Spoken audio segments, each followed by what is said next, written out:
बिस्मिल्लाहिर्रहमानिर्रहीम। अस्सलाम वालेकुम वरहमतुल्लाहि वबरकातुहू। नाज़रीन, मैं आपका मेज़बान एम.एस. अतर कुरैशी आपके अपने पसंदीदा प्रोग्राम जिसका उन्वान होता है आपके सामने लेके हाजिर खिदमत हूँ। लेकिन आज हमारा कुछ अंदाज दूसरा है। मेरे साथ एक मलेशिया में मुकीम पाकिस्तानी और हरदल अजीज शख्सियत अजीम साहब यहाँ मौजूद हैं। अल्लाह इनको और अजीम करे। ये कुछ सवालात करना चाहते थे पाकिस्तान के हवाले से, मौजूदा हुकूमत के हवाले से, तो हम इनके सवालात की रोशनी में आज के प्रोग्राम को आगे लेके चलेंगे। जी अस्सलाम जी, वालेकुम सर। वालेकुम अस्सलाम अजीम साहब। सर, इस वक्त जो पाकिस्तान के हालात चल रहे हैं, एक तरफ ओआईसी का इजलास है और दूसरी तरफ ओपोजिशन की जो अदम एतमाद की वो जो रैली चल रही है, तहरीक चल रही है, जी। उसके बारे में आप क्या कहेंगे? देखिए, सबसे पहले तो मैं ये बात करूं कि अदम एतमाद की तहरीक पेश किए हुए अपोजिशन को उनका टाइम पीरियड पूरा हो गया। आज 21 मार्च है और अगर स्पीकर कौमी असम्बली आज के दिन इजलास नहीं बुलाते हैं तो वो गद्दारी के मुर्तकिब हो सकते हैं और उन पर आर्टिकल 6 लग सकती है।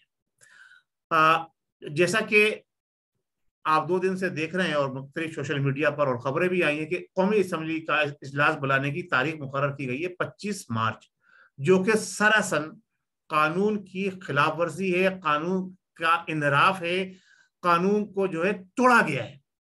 तो इस पे आज केस भी है उसके अंदर, क्या नाम है, सुप्रीम कोर्ट के अंदर। देखिए सुप्रीम कोर्ट की क्या रूलिंग आती है। मेरे हिसाब से सुप्रीम कोर्ट की रूलिंग जो है, जो आनी चाहिए, जो हकीकत है, वो यही होगी कि जनाब अली वो पाबंद करेंगे किसको, स्पीकर कौमी असम्बली को, कि आज ही इजलास बुलाएं। अगर वो आज इजलास बुलाने में नाकाम हो जाते हैं, फेल हो जाते हैं, तो फिर उन पर आर्टिकल 6 लग सकता है, गद्दारी के मुर्तकिब होंगे। क्या वजह है, वो क्यों गद्दारी के मुर्तकिब हो सकते हैं? देखिए ना, ये एक कानून है ना। देखिए, हर चीज का कानून है। जो मुल्क चलता है कानून बना हुआ है, उस कानून के तहत चलता है। कानून के मुताबिक जब रिक्वेजिशन दाखिल की जाती है इजलास बुलाने की, चाहे अपोजिशन की तरफ से हो चाहे हुकूमत की तरफ से हो, क्योंकि स्पीकर जो होता है वो न्यूट्रल ओहदा होता है, तो उसको जो है इजलास 21 दिन के अंदर बुलाना होता है। 14 दिन के अंदर बुलाना होता है। तो 14 दिन पूरे हो चुके हैं। अगर वो नहीं बुलाते तो कानून की खिलाफ वर्जी कर रहे हैं। सर, मैं अक्सर आपके प्रोग्राम देखता हूँ, आप हमेशा से हुकूमत के खिलाफ हैं। आपका प्रोग्राम मैंने कभी हुकूमत के साथ उसकी फेवर में नहीं देखा है आज तक, जितने भी मैंने आपके यूट्यूब। क्या वजह है सर? देखिए, सबसे पहली बात तो मैं आपको ये वजाहत कर दूं, मैं हूं जिसे कहते हैं फ्रीलांसर और न्यूट्रल। जिसको आपके नियाजी कह चुके हैं कि न्यूट्रल तो जानवर होता है, तो आप जानवर से क्या तवक्को रखेंगे? उसको जो कुछ मिलेगा चीड़ पाड़ के खा जाएगा। अगर वो चीड़पाड़ करने वाला हुआ, अगर वो गोश्तखोर नहीं है, सब्जी वाला है, तो जंगल में जिसमें घुसेगा उसको उजाड़ देगा। सही है। तो अब बात यह है कि आपका सवाल जो है वो बड़ा अहम है। देखिए, मैं हुकूमत के खिलाफ नहीं, मैं हुकूमत की पॉलिसियों के खिलाफ। देखिए माजी, अब आप कहेंगे जी आप जो है वो हुकूमत के खिलाफ बोल रहे हैं। मैं हुकूमत के खिलाफ नहीं बोला, हुकूमत को समझाने की कोशिश करता हूँ। बहुत जगह मैंने बहुत सारे ऐसे प्रोग्राम किए हैं कि जिसमें मैंने हुकूमत को मशवरे दिए हैं और अल्हम्दुलिल्लाह मंदोगन उनको अपनाया गया है। चाहे वो मेरी सुनने के बाद अपनाया गया या वो उनका अपना प्लान था, लेकिन जो मैंने कहा वो हुआ है। बहुत सारी चीजें मैं आपको प्रूफ दे सकता हूँ, मैंने प्रोग्राम उठा के देखिए। जो मैंने कहा हुकूमत ने बाद में वो इकदाम किए। अब देखिए, जो इस वक्त हुकूमत इकदाम कर रही है, पहले ये बताइए आप कि जब घर का जो सरबरा होता है, जो घर का बड़ा होता है, जिस तरह से वो घर वालों को सबको साथ लेके चलता है। पांचों उंगलियां एक से नहीं होती। कोई बच्चा अच्छा होता है, कोई उसका रुझान किसी तरफ होता है, तो सबको लेके चलता है साथ अपने। और ये दूसरों को मशवरा दे रहे हैं,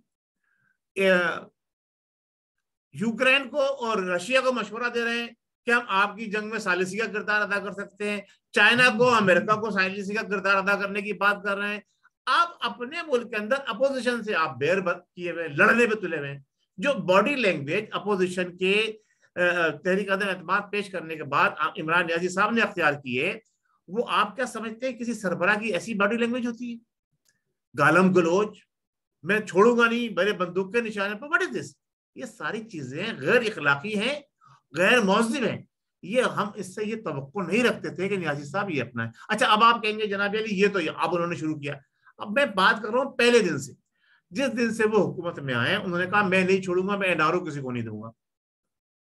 नवाज शरीफ बाहर चले गए और बहुत सारे लोग जिन पर ने अपने 6-6 महीने, मीर शकीलुर रहमान कितने बड़े इदारे का वो जनाब अली सरबराह है, 8 महीने उनको आपने जेल में रखा, आप उनके ऊपर एक तिनका भी साबित नहीं कर सके। तो फिर आप क्या कर रहे हैं? आपकी हुकूमत क्या कर रही है? आपने एक नया कॉन्सेप्ट दे दिया, हुकूमत से पहले नहीं दिया था। हुकूमत में इख्तिदार में आने के बाद एक मदीने की रियासत का तस्वुर। आपके वजीर ये कहते हैं कि शराब की एक बोतल लेकर चलना जायज है। आप शराब, अब मदीने की रियासत में एक मुसलमान शख्स शराब लेकर चल सकता है? फिर जितने भी आप कादियानियों को जगह जगह पे पोस्टिंग कर रहे हैं, उनको तरक्की दे रहे हैं, उनको लगा रहे हैं, ये मदीने की रियासत ये इस चीज के मुताबिल हो सकती है?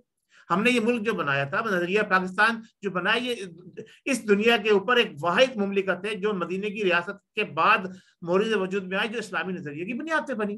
तो आप उसकी सरन खिलाफ वर्जी कर रहे हैं। लेकिन इमरान खान वह लीडर है जो यूएन में जाकर उसने पाकिस्तान और इस्लाम के बारे में काफी अपना ख्याल रखा है। और इवन पाकिस्तान के अंदर अभी तक किसी ने पाकिस्तान के सिलेबस में स्टार से कुरान पाक की तालीमात को नहीं गौर किया था। ये वह लीडर है, इसने किया है गौर। और आपका क्या ख्याल है कि इमरान खान की हुकूमत के आने के बाद पाकिस्तान का इमेज खराब हुआ है? आपको क्या लगता है? देखिए, मैं आपका ये बड़ा इसमें 2-3 सवाल आपने एक साथ कर दिए। तो पहले तो आप ये बताऊं कि जी वहां पर जाके इन्होंने अक़वाम मुत्तहिदा में जाके जो पाकिस्तान के मोरल को बुलंद किया, नो डाउट आपने बहुत उम्दा तकरीर की, लेकिन वो सिर्फ तकरीर की हद तक थी। देखिए, जब तकरीर का मुकाबला होता है ना, तो शोला बयानी, जज्बात, ये सब देखे जाते हैं, एक्शंस देखे जाते हैं। आप एक्शन से भरपूर आपने यहाँ पर जनाब स्पीच की, रिजल्ट क्या आया? आप ये बताइए, आपने कश्मीर पर तकरीर करी, रिजल्ट क्या आया? जीरो, नॉट जीरो, माइनस में चला गया। मोदी ने और इकदाम वहां तेज कर दिए, कश्मीरी और ज्यादा प्रॉब्लम में आ गए।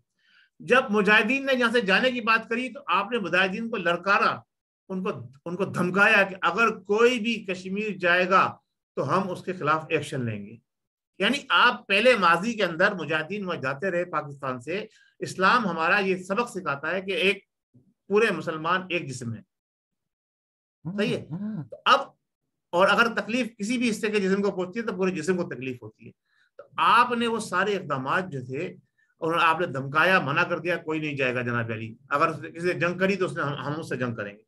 तो आपके उस तकरीर के बाद अगर कश्मीरियों को कुछ रिलीफ मिलता तो हम ये समझते हैं कि आप कामयाब हो। देखिए, जहां तक मैं अगर डीपली जाऊंगा तो बहुत गहरी बात हो जाएगी। ये सब कुछ जो हो रहा है एक प्री प्लानिंग हो रहा है। इमरान साहब को प्रमोट किया गया है, और इसको प्रमोट करने में जिन लोगों का हाथ है उसमें कादियानी लाबी सरे फहरिस्त है, उसके बाद यहूदी लाबी सरे फहरिस्त है। देखिए, हमारे पास मैं जो आप कहते हैं ना, आप हमेशा इमरान के खिलाफ बात करते हैं, मैं इमरान के खिलाफ नहीं करता, उनके इक़दाम के खिलाफ बात कर रहा हूँ। आप ये देखिए कि क्या इन्होंने हमारे इदारों को आपस में लड़ाने की कोशिश नहीं करी? आपके सामने है ना, अभी मौजूदा दौर, पिछले माजी की तकरीरों की बात नहीं कर रहा मैं, मौजूदा जब से हुकूमत संभाली उस वक्त से बात कर रहा हूँ। आप देखिए कि ISI का जो सरबराह बना, उसको कितनी देर इन्होंने लंगरोन करके रखा। इदारों में और हुकूमत के दरमियान रिफ्ट पैदा हुई कि नहीं हुई? इदारे बदनाम हुए, PIA बदनाम हुआ, PIA का जहाज मलेशिया में होल्ड कर लिया गया, और बहुत सारी चीजें हमारी जो थी वो हमारे सारे मोरल जो है हाई होने के बजाय मोरल डाउन हुआ है। फिर सबसे अहम चीज, इन्होंने जो नारा दिया था अवाम की खुशहाली के लिए, अवाम खुशहाल है? बताइए, मेरा सवाल आपसे ये, आप ये बताइए, मैं आपसे पूछ रहा हूँ, जवाब दीजिए। नहीं सर। अवाम खुशहाल है? नहीं है। अवाम क्या है? परेशानी में, कर्ब में मुब्तला है ना। आप ये चीज देखें ना कि ये जो लॉकडाउन हुआ था, कोरोना की जो वबा आ गई थी 2 साल, वो भी फेस किया ना हमने। वो पीछे किसी हुक्मरान ने वो चीजें फेस नहीं की थी। पूरी दुनिया में ये वबा आई, सबने फेस किया, सब निकल के बाहर आ गए, सही है? चले ठीक है, हम आपको देते हैं, चले 2 साल माइनस कर दे। आप मजीद 2 साल में आपने क्या किया? कोई एक रिलीफ दिया तो बता दीजिए। मलेशिया में आप बैठे हुए, कितने अरसे से बैठे हुए, क्या यहाँ पर महंगाई बढ़ी है? उस हद तक बढ़ी है जिस हद तक पाकिस्तान में बढ़ी है? अगर आप महंगाई, क्या आप कहते हैं सस्ता मुल्क है, हमारे अभी चीज सस्ती है, बिल्कुल जनाब, मैं कहता हूं सस्ता मुल्क है, लेकिन तनख्वाहें कम है मेरे भाई। हम ये नहीं कहते महंगाई ज्यादा है, हम कहते तनख्वाहें कम है। मलेशिया में औसत आमदनी, एक मजदूर की औसत आमदनी 60,000 रुपए पाकिस्तानी है, कम बेश, बल्कि ज्यादा है इससे। मैं कहता हूँ 60,000 कम से कम लगा ले। पाकिस्तान में एक मजदूर की आमदनी कितनी है? 25,000, 20-25,000, चले 30,000 कर ले, आधी हो गई। अब इस तरह से अगर कंपेयर करेंगे चीजों को तो हमारे महंगाई खुद जाता है। फिर आप ये बात कर रहे हैं इस वक्त जो आपने कहा मौजूदा हालात के अंदर एक तरफ जो है वो क्या नाम है इस्लामी,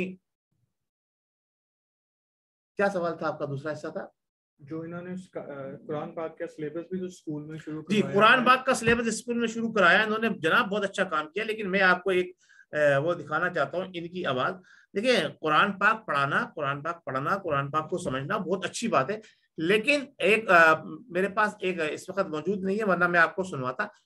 जो कुरान के अंदर तहरीफ की गई है वो इन्होंने बुक में शामिल की है, और तहरीफ किसने की है? कादियानियों ने की है।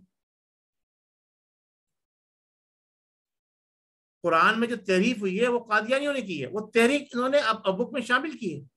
यानी ये कुरान का सिलेबस तो कर रहे हैं शामिल, लेकिन उसके अंदर जो तहरीफ हुई है वो कितनी गलत चीज है जो इन्होंने शामिल करी है। क्या ये जेब देता है इनको? दूसरा ये कि जो दूसरी जमातें हैं, अब आपका सवाल क्या है? दूसरा सवाल दूसरा बताइए मुझे।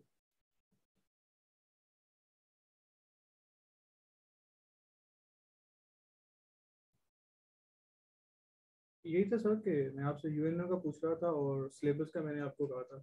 देखिए, यूएनओ में हमारा कोई मोरल बुलंद नहीं हुआ, हमें कुछ नहीं मिला वहां से। हाँ, अभी जो अक़वाम मुत्तहिदा ने जो है इस्लामी फोबिया का दिन मनाने की बात की है, आप क्या समझते हैं कि इस्लामी फोबिया का दिन मनाना ये अच्छी बात है? नहीं, अच्छी बात नहीं है। तो फिर अब ये हुकूमत क्रेडिट दे रही है कि ओ इन्होंने जाके जनाब अली पहली मरतबा 70 साल में ये सब कुछ हुआ, इस्लामी फोबिया का दिन मनाया जा रहा है, ये सारी चीजें। तो भाई ये सारे निगेटिव पहलू है, इसको ये इनका सोशल मीडिया पॉजिटिव बनाकर जो है वो पेश कर रहा है। लेकिन ये एक अच्छी बात तो है ना। क्या इस्लामी फोबिया का दिन मनाना है? नहीं, मनाना नहीं है, जो वहां पे उन्होंने उसको प्रूव किया है। क्या प्रूफ किया इन्होंने? जो इस्लामी फोबिया को जो वहां पे यूएनओ में रखा था इन्होंने वहां पे, उसको वहां पे उन्होंने प्रूव कर लिया ना, उसको पूरी दुनिया में उन्होंने एक्सेप्ट किया है। जी, तो मैं आपको ये बता रहा था। देखिए, आपने जो सवाल किया ना कि इस्लाम की बात कर रहे हैं नियाजी साहब, तो मैं एक छोटा सा आपको ये क्लिप सुनाना चाहता हूँ, सिर्फ ये सुनिए और आप मुझे बताइए कि किस हद तक ये इस्लाम की बात कर रहे हैं। ये अल्लाह ने कुरान में हमें हुक्म दिया हुआ है कि आप जब देख रहे हैं कि लोग पैसे लेके अपने जमीर बेच रहे हैं और करप्ट लोग पैसे लेके गवर्नमेंट गिरा रहे हैं चोरी के पैसे पे, तो अवाम के ऊपर अल्लाह फर्ज कर देता है कि तुम बताओ कि तुम किधर खड़े हो, और अवाम इंशाअल्लाह 27 तारीख को बताएगी कि वो किधर खड़ी है। बहुत बहुत शुक्रिया। फिर सुन लीजिए आप। ये अल्लाह ने कुरान में हमें हुक्म दिया हुआ है। अल्लाह ने कुरान में उन्हें हुक्म दिया कि नहीं? जब देख रहे हैं कि लोग पैसे लेके अपने जमीर बेच रहे हैं और करप्ट लोग पैसे लेके गवर्नमेंट गिरा रहे हैं चोरी के पैसे पे, तो अवाम के ऊपर अल्लाह फर्ज कर देता है कि तुम बताओ कि तुम किधर खड़े हो, और अवाम इंशाअल्लाह 27 तारीख को बताएगी कि वो किधर खड़ी है। बहुत बहुत शुक्रिया। देखिए, अब सबसे इस पे मजाक बात यह है कि आप आज ये कह रहे हैं कि जनाब अली मैंने बिक रहे हैं, और अच्छा आप उनसे कह भी लो ले लो, जो मिलता है ले लो, लेके वापस आ जाओ। तो सबसे पहली बात तो ये कि जो मैंने आपको कहा ना कि स्पीकर को इजलास बुलाना चाहिए था, इजलास बुलाने में उसने जनाब अली देर कर दी, अब उसके ऊपर जो है कदगन लग सकती है। दूसरी बड़ी अहम बात ये कि अगरचे उन्होंने इजलास बुला लिया है, लेकिन इजलास बुलाने का मकसद तो फेल हो चुका है। अब मैं ये समझता हूँ इस इजलास की जरूरत ही नहीं है, क्योंकि हुकूमत खुद इस चीज को एडमिट कर चुकी है और बार बार हुकूमत एडमिट कर रही है। वो किस तरह से एडमिट कर रही है? क्या कहा हुकूमत ने? आपको पता है ना क्या कहा? अभी नियाजी साहब जो बयान फरमा रहे थे, वो क्या बयान था उनका? वो ये एडमिट कर रहे हैं कि जनाब अली हमारे लोग जो है वो बिक रहे हैं, और उनको वो धमका भी रहे हैं कि जनाब अली चलो मैं माफ कर दूंगा, मैं बाप की तरह हूं, सरबराह जो बाप की तरह हो जाओ, वापिस आ जाओ। और दूसरी तरफ वो ये भी कहा जा रहा है कि अजी हम आपको जो है तमाम उम्र के लिए नाहल करार करवा देंगे। तो भाई नाहल तमाम उम्र के लिए उस वक्त वो होंगे जब वो आपके खिलाफ वोट डाल देंगे। अभी आप उनको वोट डालने से नहीं रोक सकते, आप कानून की खिलाफ वर्जी कर रहे हैं। एक तरफ स्पीकर कानून की खिलाफ वर्जी कर गया उसने लास्ट 21 तारीख तक अभी तक नहीं बुलाया, देख वोट लगेगा, अगर आज बुला लिया तो ठीक है, वरना तो कानून की खिलाफ वर्जी हो गई। यानी आपके हुकूमत के स्पीकर ने कानून की खिलाफ वर्जी कर दी, इट मींस हुकूमत ने कानून की खिलाफ वर्जी की है, कानून को तोड़ा है आपने जनाब अली, आप गद्दारी के मुर्तकिब हो गए। दूसरी तरफ आप जो है MNA MPO को बाकायदा खुल्लम खुल्ला धमका रहे हो और बाकायदा जनाब अली ये मैसेज कर रहे हो कि जी हम आपको जो है ना वो देख लेंगे। सियासी जमात जो मुखालफिन है, क्या सरबराह यही होता है कि अपने मुखालफिन को कहा कि आप मेरी बंदूक के निशाने पर मैं आपको देख लूंगा? आक़ाए आलम सैयदुल मुरसलीन खातमुन नबीय्यीन मोहम्मद मुस्तफा सल्लल्लाहु अलैहि वसल्लम जब फातिहाना फतह मक्का में दाखिल हुए थे, आप बताइए उनके पास क्या पावर थी? जो अल्लाह तबारक व तआला भी ये कहता है कि अगर आप गुनाह की नियत करते दारा आप जो है वो सोचते हैं अपने जहन में जो है लेकर आते हैं और आप गुनाह के मुर्तकिब नहीं होते तो आपके नाम अमाल में नहीं लिखा जाता, बल्कि गुनाह करने के फौरन बाद अगर आप माफी भी मांग ले तो आपको माफ कर दिया जाता है। आप गुनाह करने से पहले उनको जनाब अली सजा देने की बात कर रहे हैं, डिसेट करने की बात कर रहे हैं, और फिर इससे बढ़कर जो आपने इंतहाई गलीज जबान अपने इस्तेमाल की है सियासी जमातों के रेबर रहनमा। जब तक आप अपोजिशन में थे जो भी कुछ आप कह रहे थे वो सब हम सुन रहे थे, हम आपको जनाब अली कुछ नहीं कह रहे थे, लेकिन जब आप आ गए, कहाँ आ गए, इख्तिदार में आ गए, एक मनसब पर फाइज हो गए, फिर आप पहले से भी ज्यादा गलीज जबान इस्तेमाल कर रहे हैं। आप ये कह रहे हैं कि मैं फलां को ये कर दूंगा, फलां को मैं ये देख लूंगा, मैं छोड़ूंगा नहीं किसी को। आप तो बार बार पहले भी ये कह रहे थे मैं नहीं छोड़ूंगा, चोरों को, डाकुओं को, लुटेरों को मैं नहीं छोड़ूंगा, लेकिन आप देखिए नवाज शरीफ भी चला गया और बहुत सारे ऐसे केस जो आपकी हुकूमत में बने। 8 महीने मीर शकीलुर रहमान साहब जेल में रहे, किस जुर्म के अंदर? आपका नेब उन पे एक तिनका भी साबित नहीं कर सका, और ऐसे बहुत सारे केस है। इसके अलावा आपके अपने जो है वो चीनी आटा चोरी स्कैंडल हुआ, आपके सामने खुद आया।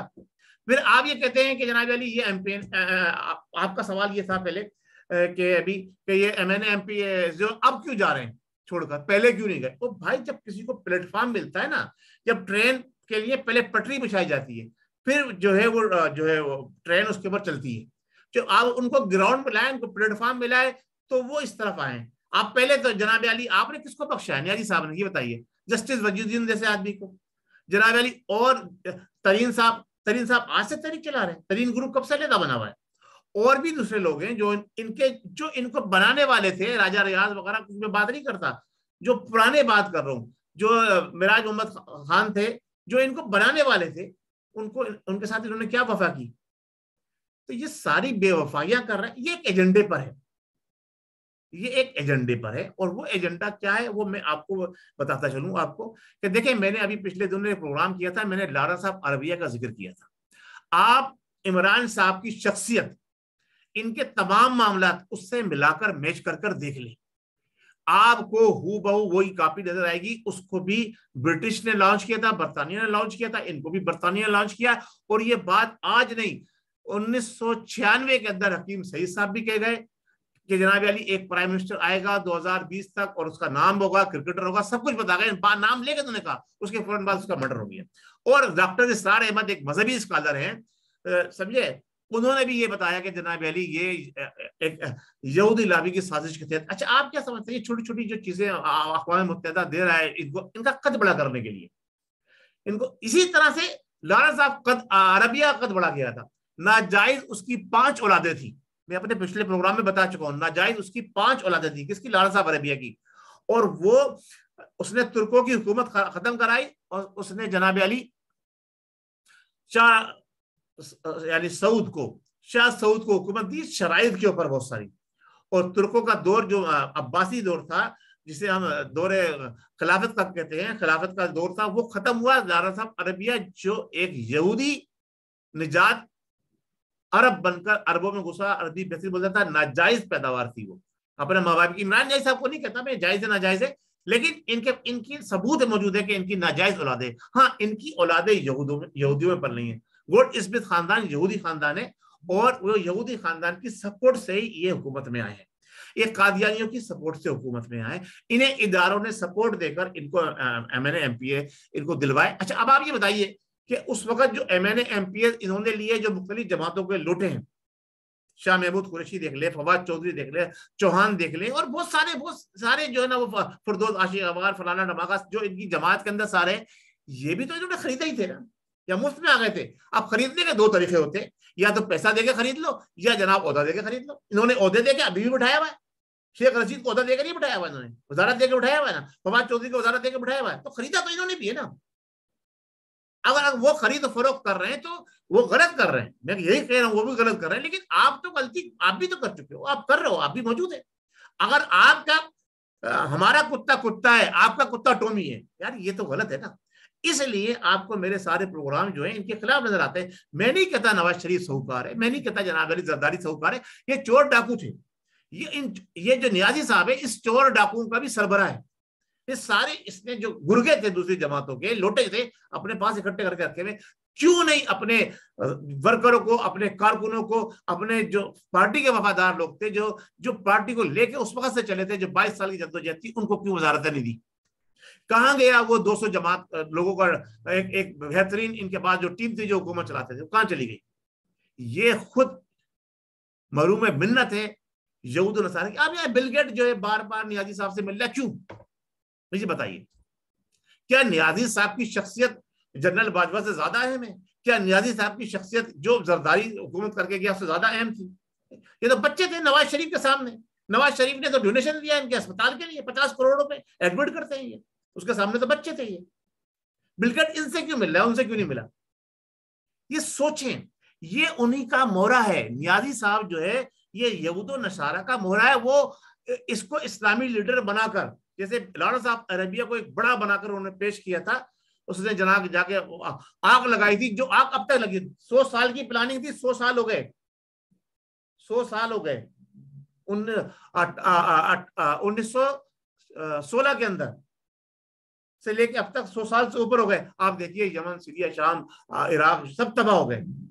सारे लोग खामोश थे, पूरा अरब खामोश था। अब यूक्रेन के अंदर वार शुरू हुई है, अब यहूदी आपस में, ईसाई आपस में कट मर रहे हैं, तो पूरा जनाब अली अक़वाम मुत्तहिदा भी चीख रहा है और यूरोपीय यूनियन भी चीख रही है। शाम में जब बम गिराए जा रहे थे, फलस्तीन में बम गिराए जा रहे थे, उनको जनाब अली छोटे छोटे बच्चों को मारा जा रहा था, सब खामोश थे। तो ये सब उसी का हिस्सा है। ये सारा एक प्लानिंग के थे। अब सबसे बड़ी रुकावट जो है ग्रेटर इसराइल के रास्ते में वो है पाकिस्तान। तो पाकिस्तान के अंदर उन्होंने चुन के अपना मोहरा फिट कर दिया है। इसके जरिए पाकिस्तान के एटमी असासों को मुंजमद करना है, असल प्लान ये है। इसके साथ अब आज ये कह रहे हैं कि ये अमेरिका और बैरूनी दुनिया के ईमा के ऊपर जनाब अली वो अपोजिशन जो है वो काम कर रही है। ओ भाई, आप अगर ये लोग अपोजिशन वाले बैरूनी दुनिया के ईमा पे काम कर रहे होते तो हुकूमत आपको मिलती ही नहीं। इन साहब का हुक्मरानों ने उन मायदों पर पूरी तरह अमल नहीं किया, उन बातों पर पूरी तरह अमल नहीं किया जो यहूद और नसारा उनसे तवक्को रखते थे। इसीलिए तो आपको हुकूमत दिलवाई गई है। आप देख रहे हैं मनोगन वही कर रहे हैं। आपने आते ही बैतुल माल के मुसलमानों के पैसे से आपने गुरुद्वारा बना दिया, आपने कादियानियों को चुन चुन के जनाब अली अपना मेंबर बनाया, अपना मुशीर बनाया।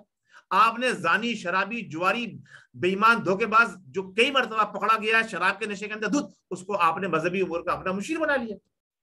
तो आप सारे काम इस्लाम के खिलाफ कर रहे हैं। पाकिस्तान की सादा लो अवाम को आप मदीने की रियासत का तस्वुर दे के बेवकूफ बना रहे हैं। आप ये कहते हैं कि मैं नियाजी हुकूमत के खिलाफ बात कर रहा हूं। मैं नियाजी हुकूमत के खिलाफ बात नहीं कर रहा, मैं इस्लाम के मुनाफी काम जो लोग कर रहे हैं उनके खिलाफ बात करता हूं। मैं नालत भेजता हूं उस शख्स पर जो अकीदा खत्म नबूवत का लफ्ज सही से इस्तेमाल नहीं कर सका हो, सही से अदा ना कर सका हो, और वो इमरान नियाजी साहब है। मेरे हिसाब से ये हुकूमत जो इनकी है वो गैर आईनी हुकूमत है, क्योंकि जब आपने हल्फ पूरा नहीं उठाया तो आप वजीर आजम नहीं हुए, तो आप कैसे वजारत उस के सीट पर बैठे हुए? ये मेरा पॉइंट है, मेरा नुक्ता है। नौजवान नस्ल को बेरा रवि की तरफ कौन लेके गया? आप कह रहे हैं जनाब अली, जो आपका सवाल था पहला, वो उस तरफ मैं वापस लौट के आता हूं कि OIC का जो वज़ीर खारजा का जो इजलास हो रहा है पाकिस्तान के अंदर, तो ये हुकूमत उसमें अपोजिशन ने, बिलावल भी बोले हम इजलास होने नहीं देंगे, बच्चा है वो, उसको कहां सियासत आती है। दूसरे भी लोग बोले, ओ भाई ठीक है वो बोले, लेकिन उन्होंने उसको वापस ले लिया। देखिए उन्होंने फौरन वापस ले लिया कि नहीं हम इसमें रखना नहीं डालेंगे। आपने लेकिन ऐसा ही किया। जब आप 126 दिन का धरना दे रहे थे, उस वक्त चीन का सदर मुल्क के अंदर आया था। आप कितने वफादार हैं मुल्क से? मुल्क के अंदर चीन का सदर आया था, आपने वो धरना खत्म किया? नहीं किया। आपने सुप्रीम कोर्ट ऑफ पाकिस्तान की जो बेदखली की है वो आप रिकॉर्ड पर मौजूद है। आपने पीटीवी की जो बेदखली की है वो रिकॉर्ड पर मौजूद है। आपने कहा अगर पुलिस वाला कोई मेरे कारकुन को हाथ लगाएगा मैं उसको अपने हाथ से फांसी दूंगा। आप कौन होते फांसी देने वाले? आज अगर आपके कारकुनों के खिलाफ धमकाया जा रहा है, उनको जनाब अली इज्जत के साथ जनाब अली क्या नाम है वो सिंध हाउस के अंदर रखा जा रहा है, तो आप कह रहे हो वो तो खुद से जा रहे हैं वहां पर, उन्हें आपसे खतरा है क्योंकि आपके वजीर और सफीर जो आपके मुशीर जो जबान इस्तेमाल कर रहे हैं, जो गंद आपने पूरी कौम के अंदर डाला है, जो नौजवान नस्ल को आप तरबियत दे रहे हैं, ऐसी तरबियत कहीं हमने होती हुई नहीं देखी। आपने जो 126 दिन के धरने के अंदर बोया था वो आप काट रहे हैं, वो आपको काटना पड़ेगा। ये तो अपोजिशन में इत्तेहाद इत्तेफाक नहीं है, और अपोजिशन खुद सारी जितनी भी अपोजिशन की जमातें कुछ चोर है, लुटेरे हैं, डाकू हैं, बेईमान है, धोखेबाज है, मुखलिस नहीं है कौम के साथ, वरना आप जैसे लोगों को हुकूमत को मिलने का सवाल ही नहीं पैदा होता। आपको तो हुकूमत तश्तरी में रख के मिली गई है, दी गई है। अगर ये लोग सही होते, 2-2 3-3 मरतबा हुकूमत कर चुके हैं, अगर ये लोग सही होते तो आज आपकी हुकूमत नहीं होती। मियां साहब आपको हुकूमत मिली है, आपके पास वक्त है अभी भी, आपको दुनिया जनाब अली इस्लामी लीडर बना रही है, आप बन जाइए। आप हैं तो नहीं, बन जाइए। अल्लाह तबारक व तआला आपके दिल पे कोई बात डाल दे, आपकी काया पलट जाए। हजरत मूसा अलैहिस्सलाम के घर, उन्होंने फिरौन के घर हजरत मूसा अलैहिस्सलाम को पैदा करके वहां परवान चढ़ाया था। क्या पता आप भी यहूद नसारा के घर पैदा होकर आपकी औलाद वहां तो पड़ी रही है ना, आप नहीं हो तो वहां मौजूद तो है आपकी औलाद, तो आपकी नस्ल तो वहीं चलेगी, वहीं पे जाएगी आपकी नस्ल। आप पाकिस्तानी की नस्ल क्यों खराब कर रहे हैं? आप पाकिस्तानियों के नौजवानों का किबला क्यों खराब कर रहे हैं? उन्हें क्यों बेराह रवी की तरफ, उन्हें क्यों हीरोइन की कल्चर की तरफ, उन्हें क्यों शराब नोशी की तरफ? आपके वजीर कहते हैं शराब पीना जायज है। लो भाई, वाह भाई वाह, ये आपके नया रूल आ गया। किसने कहा? ये फवाद चौधरी ने कहा है कि एक शराब की बोतल लेके चलना कोई मसला नहीं है। आपका जो वो एक वजीर दाखिला वो कहता है जनाब अली जब हमें ताजा दूध मच्छ से मिल रहा है तो हमें जरा मच्छ पालने की जरूरत क्या है? यार ये लोग इंसान है, ये इंसानी रूह के अंदर हैवानी दरिंदे हैं जो हमारी हुकूमत के अंदर आपकी टीम बनके शामिल है। जी अजीम साहब फरमाइए। सही कह रहे हैं सर, आपकी बात से एग्री करता हूँ। काफी चीजें आज मुझे सीखने को मिली हैं, क्यों आप हुकूमत के इतना खिलाफ हैं। देखिए मैं फिर आपको एक बात कहूं, मैं हुकूमत के खिलाफ नहीं हूं। मैं जो इकदाम कर रहे हैं, हम ये समझे थे, देखिए आपने जो वादे किए थे कंटेनर के ऊपर उसको छोड़ दिए। हुकूमत में आने के बाद जो आपने दावे किए थे, कितनी इस्लामी यूनिवर्सिटियां बन गई, आपने प्रोटोकॉल छोड़ दिया, आपने वजीर आजम हाउस जो है वो इस्लामिक यूनिवर्सिटी में कन्वर्ट कर दिया, दरख्त नौकरियां, वो सब बातें सब एक ख्वाब नजर आया। आंख खुली तो वही गंद और वही कचरा, वही धोखा, वही पहले से ज्यादा गलीज जबान, पहले से ज्यादा धोखा, पहले से ज्यादा मकर, पहले से ज्यादा फरेब हमें इस हुकूमत में नजर आ रहा है। बड़े बड़े चोर, डाकू, लुटेरे सब आपके सामने, आटा चीनी चोर, फलाना चोर, धमाका चोर, बड़ी बड़ी और स्कैंडल जो है, हेल्थ कार्ड स्कैंडल और वैक्सीन के ऊपर स्कैंडल, आपने सारी चीजें सामने आई हैं और वो हकीकत है जनाब। आपके जाने के बाद वो केस खुलेंगे। अच्छा एक और बात, बड़ी अहम बात, फॉरेन फंडिंग केस क्यों रुका हुआ है? उस पर क्यों जनाब अली हमारी ना नेब उस पर काम कर रही है, ना हमारी जो अदालत काम कर रही है, यानी आपने उसको रोका हुआ है। फिर आप कहते हैं जनाब अली ISPR हमारा इदारा, इदारों की बेतौकीरी आपने की खुलकर। हमारा इदारा कहता है जनाब अली हम न्यूट्रल हैं, आप ये कहते हो, उसी पर बार बार उसी वक्त जवाब देते हो कि जी न्यूट्रल जो है जानवर होता है।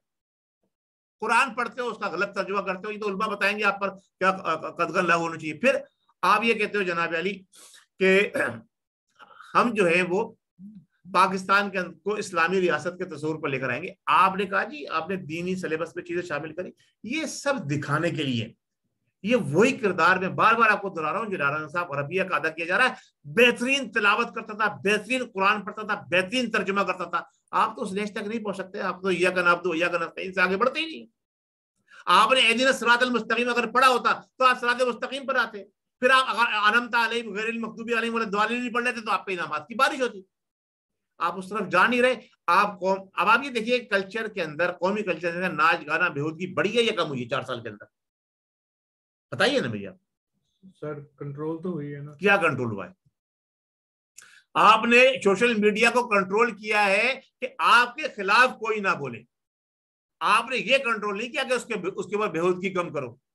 सर देखिए ना, आप ये कहते हो कि मैं जो कर रहा हूं वो सब कुछ सही है, जो सामने वाला कर रहा है वो गलत है। इस टोटली रॉन्ग कॉन्सेप्ट है। इसलिए मैं हुकूमत के इकदाम के खिलाफ बात करता हूँ। नियाजी साहब को तो मैं पर्सनली जितना जानता हूँ, अगर मैं उसके खिलाफ उस पर बोलना शुरू करूंगा तो आप कहेंगे कि आप तो जातियात पे उतर गया है, तो मैं उस तरफ नहीं जाना चाहता। बहरहाल हमारे मुल्क, हमारे वतन की अल्लाह तबारक व तआला हिफाजत फरमाएगा। मुझे अल्लाह की ज़ात से इसी तरह से उम्मीद है कि अल्लाह तबारक व तआला ने बरसगीर पाक व हिंद के मुसलमानों की जद्दोजहद और कविश के सिलसिले में मुसलमानों ने हिंद को एक बेहतरीन ममलिकत दिया, और दुनिया की बेहतरीन तरीन स्ट्रेटेजिकल और लॉजिकल जोग्राफियाई जगह पर पाकिस्तान है, जो दुनिया को हर वक्त मतलूब रहेगा। बहुत शुक्रिया।